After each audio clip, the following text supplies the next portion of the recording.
El contacto en vivo con la ciudad de Buenos Aires, con la doctora Claudia Perandones, que es la directora del Instituto Malbrán. Claudia, buen mediodía, ¿cómo le va? Gracias por atendernos.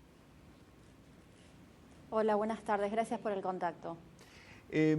La novedad que tenemos, al menos en los últimos minutos, es que aparentemente la Organización Mundial de la Salud ya ha confirmado que la vacuna de AstraZeneca y la vacuna de Oxford pueden ser aplicadas a mayores de 60 a 65 años, ¿no? Sí, en el caso en particular de la vacuna de AstraZeneca, los estudios que se habían publicado y que habían aparecido en la prensa con respecto a la posibilidad de generar inmunidad en mayores de 60 años, incluso en el grupo de más de 75 años, habían sido muy buenos. O sea que esto que plantea hoy la OMS no es sorpresivo a la luz de lo que habían ido dando los resultados, los ensayos clínicos, tanto de fase 2 como de fase 3. Bien, esto es un avance entonces ya como para poder empezar a ampliar el grupo etario de todas aquellas personas que van a ser vacunadas. Doctora Perandones, se está trabajando en cuanto a las mutaciones del virus aquí en la República Argentina. ¿Hay novedades en ese sentido? ¿Qué mutaciones se han podido detectar en el territorio nacional? Bueno, en nuestro país hemos podido identificar y las menciono en el orden cronológico en el que fueron apareciendo. Primero, una variante de Río de Janeiro en un viajero el día 5 de enero. Después, el día 16 de enero, un viajero también, pero que tenía residencia en el Reino Unido y que ingresó a nuestro país a través de Alemania, la variante del Reino Unido. Y este último fin de semana, el día viernes, hemos identificado en 2 viajeros de Brasil la variante de Río de Janeiro nuevamente y en otros 2 la variante de Amazonas. O sea que a la fecha en nuestro país hemos reconocido la introducción de 3 variantes, la de Reino Unido, la de Río de Janeiro y la de Amazonas. Bien. ¿Esto puede ser posible que haya muchos más casos de los casos detectados por el Malbrán? Bueno, la realidad es que me parece importante comentar que es diferente el contexto en el que uno encuentra las variantes.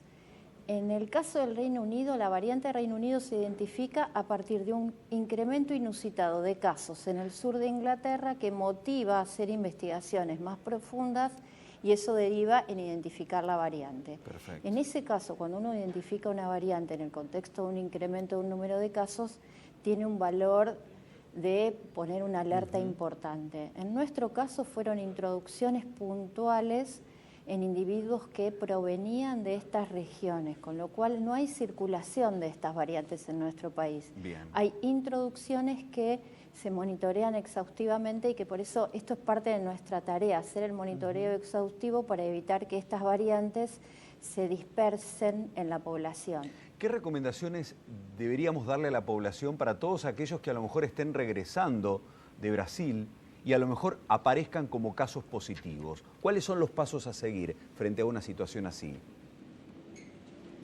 Bueno, la realidad es que los viajeros en ese sentido tienen pautas muy estrictas, o sea, esto no se deja librado a la voluntad de los individuos nada más, sino que son procedimientos que están absolutamente pautados y acordados por los diferentes ministerios de salud de todas las jurisdicciones y con el área de Sanidad de Fronteras y el Ministerio de Salud de la Nación.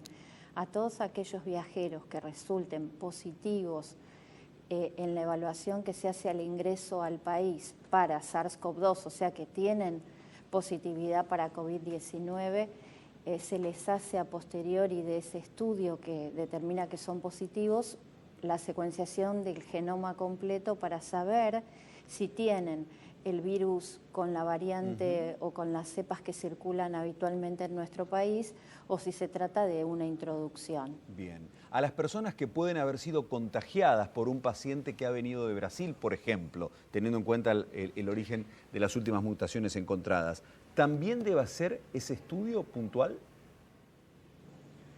La realidad es que se ha desarrollado un plan de monitoreo de estos viajeros con la evaluación de la totalidad de los contactos estrechos. Correcto. Para hacer la secuenciación genómica y determinar cuál es el genoma del individuo, el individuo tiene que estar afectado. O sea que a esos contactos estrechos, además de establecer su aislamiento, se los monitorea para determinar si en algún momento tienen una PCR positiva. Entonces, en esa muestra se realiza la secuenciación genómica y la identificación de, en ese caso, ese genoma viral a qué corresponde. La actual vacuna, la Sputnik V, la que se está aplicando en la República Argentina, ¿atiende este tipo de mutaciones? Bueno, la realidad es que hay resultados muy auspiciosos con respecto a esto. Ayer ha salido una publicación importante de un grupo de Estados Unidos, dos planos diferentes. Las investigaciones que se realizaron con respecto a los dos cambios o las dos mutaciones, que son las más importantes, como la variante del Reino Unido, la variante de Sudáfrica, la variante de Brasil, han mostrado que tanto la vacuna de Pfizer como la vacuna de Moderna como la Sputnik V no ven reducida su efectividad frente a estas variantes. ¿Y eso de qué manera se estableció? Bueno, existieron tres mecanismos. Uno de ellos es el modelado estadístico, otro es el modelado, o sea, ver de qué manera estos cambios en la información genética del virus cambian la conformación espacial el modo en que en el espacio se sitúa la espícula del virus, que es la que le permite ingresar a la célula humana y proliferar, y que es la que genera la producción de anticuerpos protectivos por parte de los que se infectan.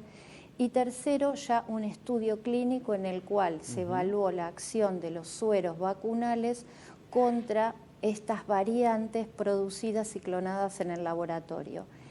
A este respecto me importa mucho remarcar que la ANLIS está desarrollando una colaboración estratégica con la Escuela de Medicina de Mount Sinai de Nueva York, justamente para evaluar, hasta este momento lo que evaluamos es la variante del Reino Unido, puntualmente la mutación que le confiere más transmisibilidad, y también la variante de Río de Janeiro, para determinar si estas variantes condicionan que los anticuerpos que producimos sean más o menos efectivos. Doctora, por último, breve, si uno se vacuna con la Sputnik V, ¿debe volver a vacunarse el año que viene?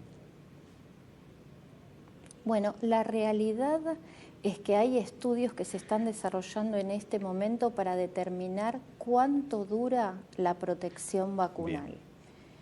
Y de qué manera la protección vacunal sigue siendo efectiva más allá de la aparición de no solamente las variantes que vemos ahora, sino todas las posibles variantes que el virus tenga. En este momento la realidad es que la vacunación con Sputnik V ha mostrado ser una de las que confieren mayor efectividad. Ustedes saben que los resultados publicados la semana pasada plantean un 91.6% de efectividad y prácticamente un 100% de reducción de los casos severos o graves. Se supone que esta inmunidad dura al menos por un año, pero la realidad es que la certeza absoluta de cuánto dura la inmunidad va a poder ser determinada con un poco más de tiempo de seguimiento de lo que nosotros llamamos el follow-up de aquellos que han sido vacunados y el monitoreo de cómo se producen sus respuestas de anticuerpos. Doctora, gracias por este contacto con el 3 de Rosario. Le mando un saludo. La directora científica, gracias a ustedes. Un gustazo, del Instituto Malbrán, la doctora Claudia Perandón.